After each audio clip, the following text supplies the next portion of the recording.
Okay, so this is our next set of notes for the diversity evolution unit. These sets of notes are going to go over the origin of life. And so to start with that, we really need to kind of understand where paleontologists and biologists kind of get these numbers from. So the geologic time scale is just a timeline of Earth's history from basically we're looking at major events that have happened is how the time scale gets split. So the very earliest time on the geologic time scale is called the Hadean eon, and this was 4600 to 4000 million years ago. So it'd be like writing 4600 and then adding six zeros after that, so it's 4.6 billion years ago. So this is where Earth basically started. And then every major event that has occurred after that, where there was a significant change either in the diversity of life that was there, or it could also be a major change in atmospheric composition. So there was a lot of things that took place for these different periods of time to be separated. Um, so the geologic timescale just kind of says this is where we are, and paleontologists and geologists and biologists, they will use it to describe different major events that have occurred over Earth's history. So the Hadean was the longest time ago, so that was the Hadean eon, and then it's the Archean, the Proterozoic, and then we are currently in the Phanerozoic eon, which is where the most life has occurred. And it's life as we know it or understand it. The eons can be separated into smaller subunits, which are called eras. So the Phanerozoic eon was separated into the Paleozoic era, the Mesozoic era, and the Cenozoic era.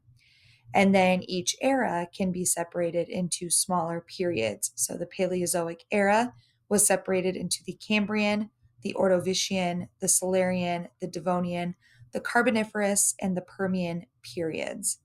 Mesozoic was separated into the Triassic, Jurassic, and Cretaceous periods. And then the Cenozoic was separated into the Paleogene, Neogene, and the Quaternary period. And this is where we currently are. So 1.8 million years ago to current day is the Quaternary period. You can actually separate periods into smaller subsections, but we don't need to worry about that too much. Looking at the Mesozoic, Triassic, Jurassic, that's exactly what you think it is. This is when dinosaurs were hanging out. So, in the geologic time scale, there is right after the kind of start to the Cambrian period. So this era right here, which was 542 million years ago, there was this thing called the Cambrian explosion, and that's not one of the major five mass extinction events. The Cambrian explosion is actually where life exploded. So this is where we started to see a lot of life coming about and diversity and evolution just taking off. And so they decided to call it the Cambrian explosion. A couple other things that, again, kind of go into making the geologic timescale is not just life and the evolution and diversity of life, but it's also composition of like the Earth's atmosphere and major geologic events that occurred. So, if we take a look at our graph here, today, a majority of the Earth's atmosphere is 78% nitrogen. And this is going to be very different than how the Earth's atmosphere was in the past. 21% oxygen. When you go back in time, the oxygen composition is very, very different in that there was more. And the more oxygen that is found in the atmosphere, the bigger the organisms could be that are growing and developing at that time. So when we look at things like dinosaurs that were, as tall as buildings, the reason they could be so big was because of the amount of oxygen that was found in the atmosphere. Another thing to look at is composition of gases from volcanoes. So basically, during a volcanic eruption, most of the volcanic eruption is water vapor, a lot of water associated with that. If you go back in history, the water vapor composition was less during volcanic eruptions and they were more gaseous. And so, because of that, that is why life was able to be extremely different 200 million years ago, 400 million years ago than it is now. So, again, looking at the geologic timescale, that Hadean eon was 4.6 billion years ago. So that was the beginning of Earth. At the time, it was a giant fireball. It was spinning really fast, and we'll talk a little bit more about like the origin of the Earth in class. But at the time, there was no oxygen and there was no water. It was all just very deadly gases, all of which could not support life. Well, after about zero point 0.8-ish billion years, the Earth cooled enough and the water vapor in the air was able to condense. So water was formed from different gases kind of separating from each other. And then eventually two hydrogens and an oxygen could come together to make water vapor. Well, this happened about 3.8 billion years ago. And this was like early life. Like we're talking bacteria. So this is kind of taking this information. Scientists basically figured out that in order for life to happen, we need to have water. And so there were these two scientists, their names were Miller and Urey, and they took a bunch of different gases and they started condensing them slightly differently to try to simulate the origin of life.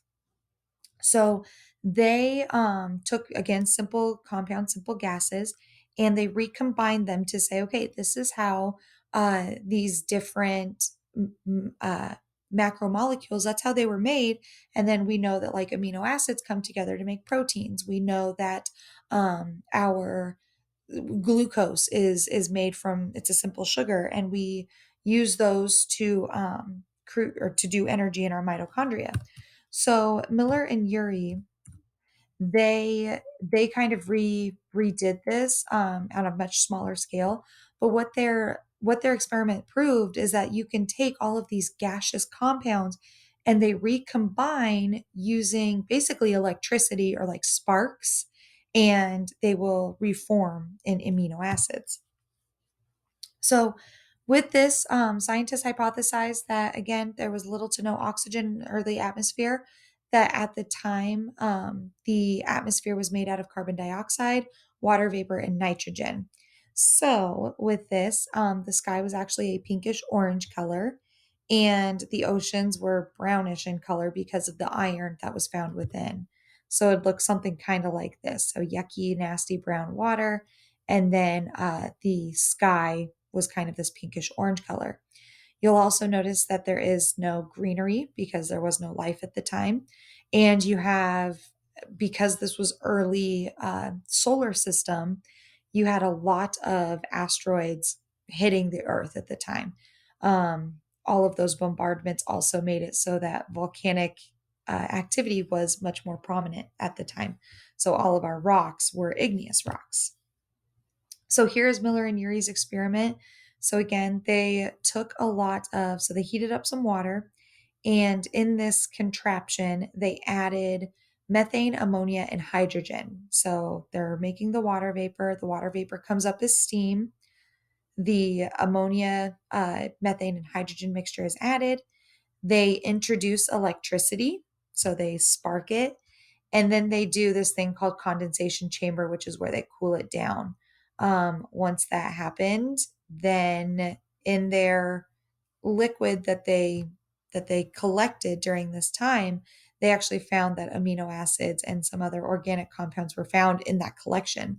So they could take these early atmospheric conditions, add electricity, and that caused them to be able to see that amino acids, which then in turn cause and make proteins, could be formed from this early atmospheric conditions.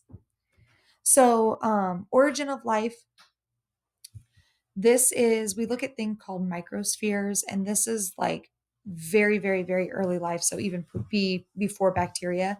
So the large organic molecules formed bubbles, and these bubbles had characteristics of living cells without actually being a cell. So, in doing like researching microspheres, we can kind of come up with the idea of the evolution of DNA. So, did DNA come from RNA, or did RNA come from DNA? Today we know that DNA goes to RNA, goes to proteins, the central dogma that we learned about early in January. But because RNA is simpler and because they can grow and duplicate on their own, this indicates that RNA actually came first. And through a process of evolution and change, RNA went from a single stranded uracil containing nucleotide to DNA, which is double stranded, and instead of uracil, contains the thymine. So, what did the microfossils found in the Archean rocks more than 3.5 billion years ago contain? Single cell prokaryotes that resemble bacteria. They weren't true bacteria because of what we think the composition was, but they were really cool because they could actually withstand extremely harsh conditions. So, hot springs, the oceans, which were not the same composition as now, but rather they had a lot more like ammonia and methane gas in them. They could survive within volcanoes. So, this, we don't quite call them bacteria, but they were extremely primitive. They are going to evolve into bacteria. So these early organisms, these kind of primitive, almost bacteria-looking guys, they evolved and changed then into photosynthetic organisms. And then because they were undergoing photosynthesis, they were able to convert the carbon dioxide found in the atmosphere into oxygen. So this evolution happened. And then as oxygen was accumulating, the ozone, which is vital to protecting the earth from harsh sun rays, it's critical for keeping all of our gases in. The oxygen accumulated. As it did that, it formed the ozone layer. As the ozone layer formed, the sky turned blue. And then also, as oxygen levels increased, aerobic organisms became present. And then the larger the organisms, the more oxygen is required. And we already talked about that. The bigger the organism is, so like dinosaurs, the atmosphere had to be much more rich in oxygen gas. The endosymbiotic theory, this is basically how we went from bacteria to eukaryotic cells. So, what scientists think happened is that prokaryotic cells ate other prokaryotic cells, and then the essentially the nucleus of the eaten prokaryotic cell became an organelle inside the bigger prokaryotic cell that ate the smaller one. And so, some evidence to help support that is that mitochondria and chloroplasts have their own set of DNA. So you have mitochondrial DNA, you have chloroplastic DNA, and that mitochondria and chloroplasts have their own ribosomes that are similar to bacterial ribosomes. So, kind of like this bacteria had these ribosomes in them, and then they were engulfed. And then another piece of evidence to help support the endosymbiotic theory is that mitochondria and chloroplasts undergo binary fission to duplicate. So, again, just like bacteria. So, they keep some of those primitive characteristics, even though they're being found inside the eukaryotic cell. So, here is our endosymbiotic theory in pictures. So, here is our aerobic bacteria. They were eaten by a prokaryote. It created or made this mitochondria, which then went into eukaryotic cells. And then the other option is this cell that had the mitochondria in it then ended up eating another photosynthetic bacteria, which then paved the way for chloroplasts, which is photosynthetic plants, and photosynthetic unicellular eukaryotes. All right, so that is it for Origin of Life. So very brief overview of it. As we come into class, we will discuss a little bit more. and get into a little bit more detail with the endosymbiotic theory and other activities. So, as always, if you have any questions, let me know. Otherwise, I'll see you in class.